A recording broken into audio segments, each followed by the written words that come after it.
One more thing that we need to do is we also need to just set the current mode over here. So if we do go to chase mode, so we really have to just hard code this. So we have to just set this to chase mode. So this is something that we hadn't done. And also, if you would notice, the ghosts themselves kind of collide into each other sometimes. So I'm not sure if I'd be able to simulate this every time. So if I just collide into it. So as you see, the ghosts are colliding into each other. They should not be colliding with each other. So what we'll do is we'll go to our project settings and under engine, create a new object channel. I'll tell you what that is and call it ghost. So you see there are many different types of objects. So you have stuff like block all dynamic. Basically, those can be found under your collision presets if you would take a look. So if you just type in collision, you'd see that you have collision preset and over here you have object type. Object type is basically telling what type of object does this represent. By this, I mean the one which is selected. So in case of our ghost over here, we'll refer to the capsule component in general. In fact, we can go ahead and just disable the collision for all the other components. It doesn't really matter for us. So if you do have some logic for that, you can go ahead and add it maybe for some other game. In our case, we'll disable the collision for everything other than the capsule. So we want the capsule to basically be kind of the component which collides. Now, if you were to go ahead and change this collision preset to custom, first of all, I want to mention that if you're using AI Move 2 and nodes like that, don't change your object type. You could in theory change your object type to ghost and expect to get a correct result, but that's not really going to happen. Internally, it's probably using some of the data. So what you do here is you set ghost to ignore and pawn to ignore. So you basically just do that. And in fact, if you have ghost to ignore, so if you want anything to be ignored by the ghost, you can go ahead and check that. Anyways, for now, we can go ahead and play with this as well. Now, I'll show you what happens if you select ghost over here. So if I just go ahead and select ghost, if you notice, after some time, they will stop moving, they'll get blocked off. So actually, this would have been ideal, setting the object type to ghost. But nonetheless, we'll set it to pawn over here and everything is going to work. So that works. And if you want, you can set the other stuff to ghost over here. So this is probably something you want to set to ghost. So if you set this to ghost, so actually if you set it to world dynamic, it will still collide, because over here, if you notice, world dynamic is set to block. So basically, when you collide with a world dynamic object, what should happen is what these three checkboxes dictate. So it will block. So change this to ghost and change this as well to ghost. Alright, so that's just the structure which I have over there. Of course, if you made your own model, you'll have a different structure. So now if you were to go ahead and press play, so you would see that they will work normally and they will not collide into each other. But if I, as a pawn, go and hit them, that should still not affect things. By pawn, I mean world dynamic actually. Although just to be safe, one thing that I do want to do is set this to overlap. And wherever we had that event hit under BP Pacman, we can move this to actor begin overlap. So event actor begin overlap. So we can go ahead and do that. So it's just a small modification. It should still work pretty much the same. So now if I just run into it, so the same thing is going to happen. So let's try that again. So same thing is going to happen. So nothing much over there, no much change over there. And even over here, we can just change it to actor begin overlap, actor begin overlap. So this is just a safety check. So in case something fails, because the hit event is not as reliable as the overlap event, especially considering we messed with the collision settings. Alright, so that's working as expected. If you notice over here, there's a deadlock over there, that is blue is stuck and it's not exactly moving. That can sometimes happen. So I've just gone ahead and printed a string to demonstrate. If you'd notice, if you rewind a few seconds back into the video, you'll see that it actually prints fail. So I just added a print over there. So basically in these circumstances, what you want to do is, regardless of whether it was successful or failed, in success I have a different thing to do. I just want to add upon that. So what we'll do is we'll go ahead and take this. If it was successful, instead of it just being static, we can just choose a random location around it. So we can do get random point in navigable radius. Origin can be the target corner location, and the radius can be something like 400, and we can just go ahead and do that upon success, and we can just continue with that. And upon success we can just go ahead and continue that.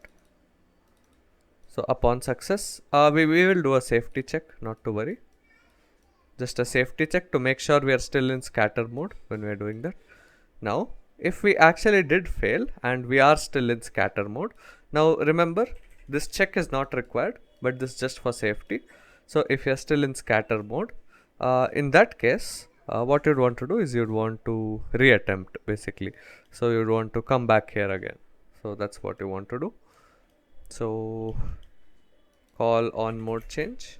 So directly you can call this over here, and it's going to be scatter. And over here as well, what you can do is call that, and in case it fails, you can go ahead and do the same thing. So again we'll use this over here. So upon success, we'll go ahead and check if we are still in scatter. Whoops, over here we'll check if we are still in scatter mode, and if we are, we'll go ahead and try that again.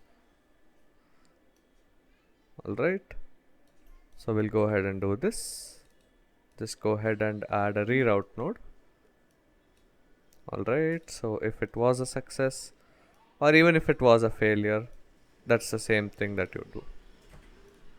Okay, so let's go ahead and test it out. So if we are in scatter mode, we'll again call this function, or if you really do want to be safe about it, you can go ahead and do this, but since this is the only thing we are doing, it should be fine. I'll go ahead and do this anyways. So go ahead and add a reroute node. So this logic can get kind of messy, but now if you would notice, it won't actually stop. First thing is, it should not stop at any given point in between. One more thing that you would notice is that the bot over there, okay, it did get blocked for some reason. So let's see if it was just something related to the bot. So I'm not sure which mode we were in at that point of time. So let's just go ahead and print whenever we are in the scatter mode, or let's just print the mode. That's probably better. So go ahead and do that. So let's go ahead and press play. So again, gameplay related things will probably need a little bit of debugging. Okay, so we are in scatter. So till now everything seems to be fine. So it got blocked right there. So we are in freeze, and then we are in scatter mode.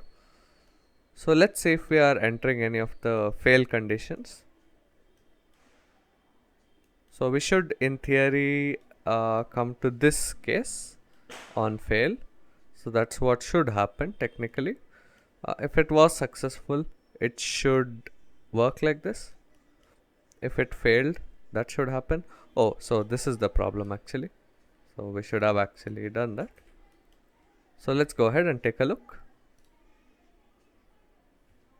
If I go ahead and press play, so it should be better. Anyway, scatter is going to be there for about 7 seconds only, so that shouldn't cause any problem.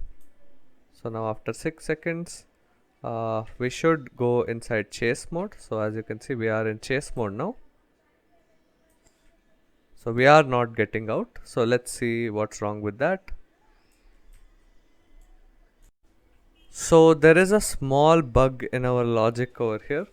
So in case our movement is successful, fine. In case our movement did fail, we should not do this. Basically, we should switch over here. And in case it was aborted, actually, if you take a look, if I were to type in aborted, so I'll just type aborted over here, and I'll go ahead and pick up a power pellet over here.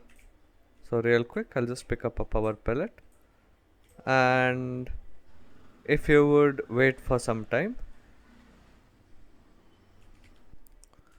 so connect it on fail, apologies for that. Now if you go ahead and pick up a power pellet, so let's go ahead and pick it up. So we are in frightened, and if you would wait for some time over there, so if you would wait for some time, as you see, now we are entering into chase mode and everything is fine. So basically what we had to do is, oops, we did not print, so that's the reason we did not get any prints over there. So basically if I were to pick up any of the pellets over there, and if I were to just wait for a second, you see we get aborted printing. That's what we require. If we are aborting, we don't want to interrupt that basically. So we don't want to interrupt that. Success is going to lead to this itself, so not that big of a deal. And another thing is, in case it is blocked, so in case it is blocked, let's say, so in that case we want to return back over here.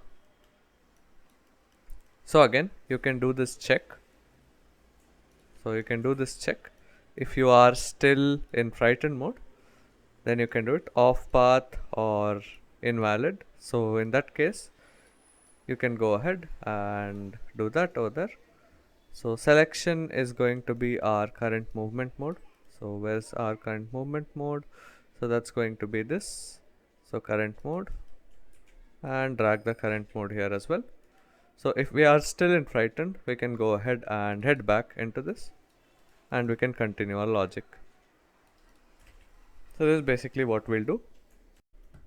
Also, just go ahead and change this widget over there. I just noticed that we had not put this. So what will happen is, initially the text won't appear. Alright, so now everything seems to be correct. So this is working pretty good. Right, let's go ahead and test it out. Over here as well, under the begin overlap, so let's go ahead and change this over here. So we have a small minor logical error over here. So if we did abort, we don't want to do anything.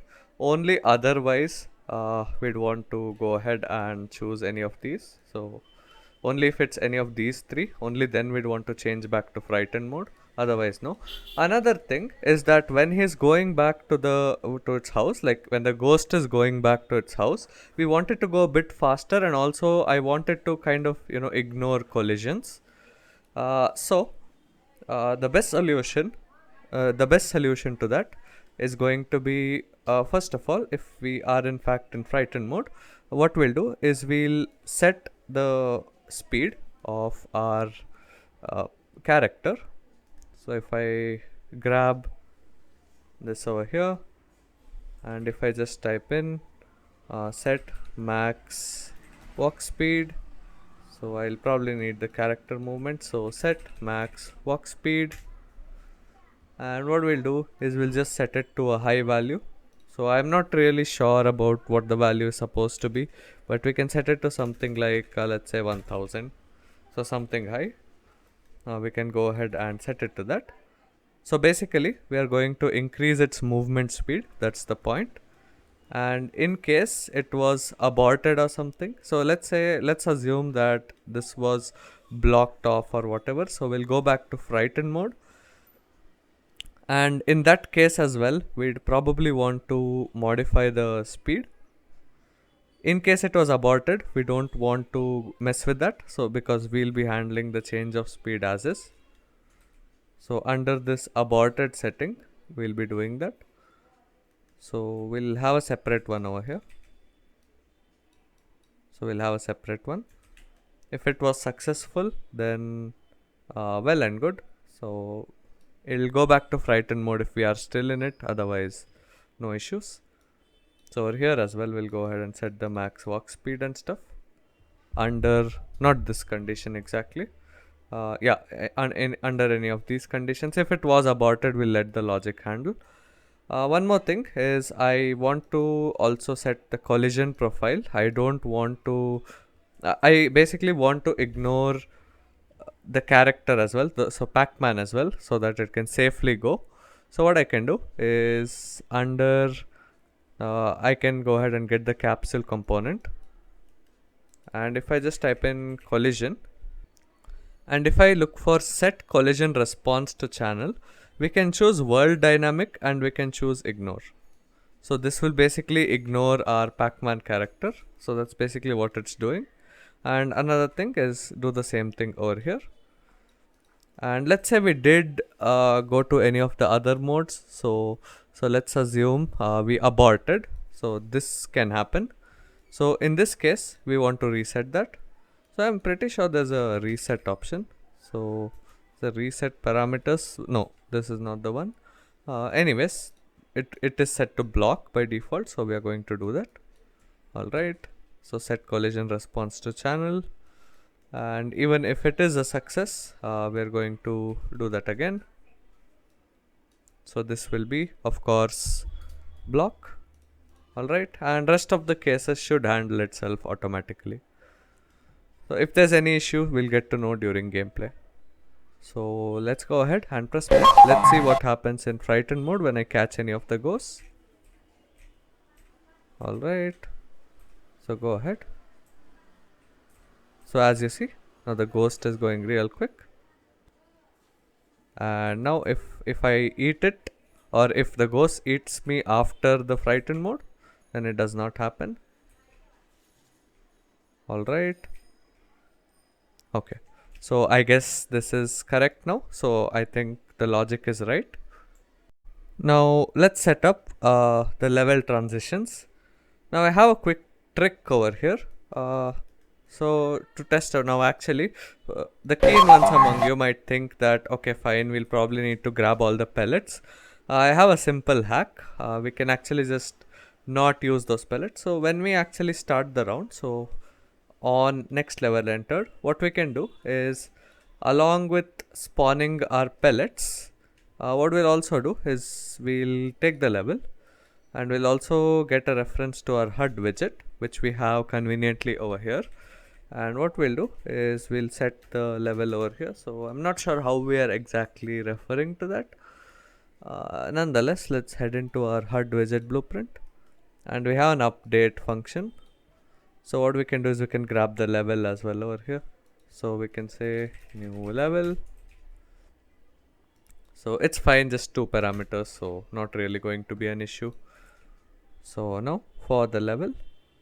Okay, so we are in fact updating the level. So it should technically work even without me doing anything. So without me doing anything as well, it should technically work. So we can remove that actually. Just that we'll have to call the update function once the game has ended. So once we have set the level, basically we'll have to call the update function. So if we grab our HUD and if we call update score in HUD and we grab the points over here, so this will be our new score. Alright, so this should theoretically work.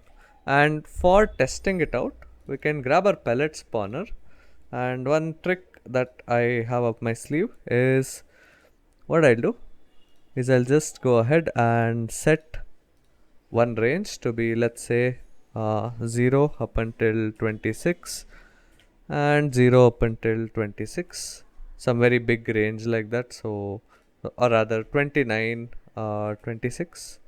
Okay, so that's everything I guess. So 27 26, something like this. I'm not sure what's the dimension. So num rows is 29, so that's correct. So 0 26 to 27 26. Now if I go ahead and press play, so it is surprisingly not doing anything. So 0 26. Oh, alright, this should be 0 0 to 27 26. Now if I go ahead and do it, so we have very few pellets to work with. So what we can do is we can go ahead and head up there, and we only have to clear these many. So that is something pretty easy to do, and we'll go ahead and test this out. So as you can see, I'm not sure if we exactly went to the next level. So let's see what's happening when we pick up all the pellets. So when we pick up a pellet, so it should be under our Pacman game mode or whatever. So under our events, we should have created one. So this is what we have. So we are going to the next level over here if we pick up all the pellets, but what I'm observing is it's actually happening immediately. So if I print it out, so about to go to next level, about to go to next level, and in this go to next level function, so go to next level, what we'll do is we'll say gone to next level. So gone to next level. So theoretically this should be an easy way for us to debug if there's anything wrong, and that should be about it. And also let's just remove some of those print strings in the ghost. So the ghost, let's see if we have any dummy print strings. No, we don't. I guess we have one in Pinky and Blinky and stuff. So we can remove this. We can remove the aborting conditions. Those are generally coded in by us itself. So that's totally fine. Alright. So there is something over here. So alright. So there's no prints. I believe in Pinky there is something. Yep. Okay. So we can go ahead and press play. And in fact it would probably be better if we go ahead and just leave some only at the bottom. So let's say we take 29, 26, but over here we have 1, 0 or something. Alright, let's go ahead and press play. So I guess we'll have only one pellet. Okay, never mind. So I'm not sure where the single pellet is in case we have it. So maybe the range is wrong. I'm not too sure. So let's say we have 2, 2. Let's go ahead and try that. Alright, so we have it somewhere in the corner. So we can say 1, 1 rather. Okay, so that doesn't work. So let's say we call 1, 2. Okay, so we have it something like this. So that was a bad choice. Nonetheless, we can test it out.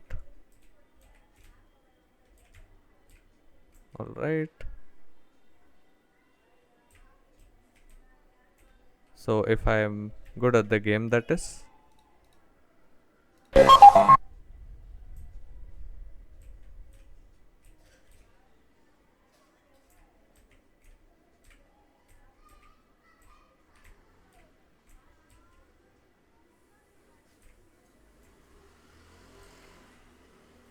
Alright, so we did hit that point. We got gone to next level over here. So I believe, so that's a sign that our logic is in fact working. So we did set level to level +1. I hope we have actually added the event dispatcher over here. So we have added the event dispatcher. So that's the reason we were able to set this up. So in the custom event, we are setting the level and we are updating this as well. So if I go ahead and print it, so if I actually go ahead and print the level number, we should get a better idea of what's going on.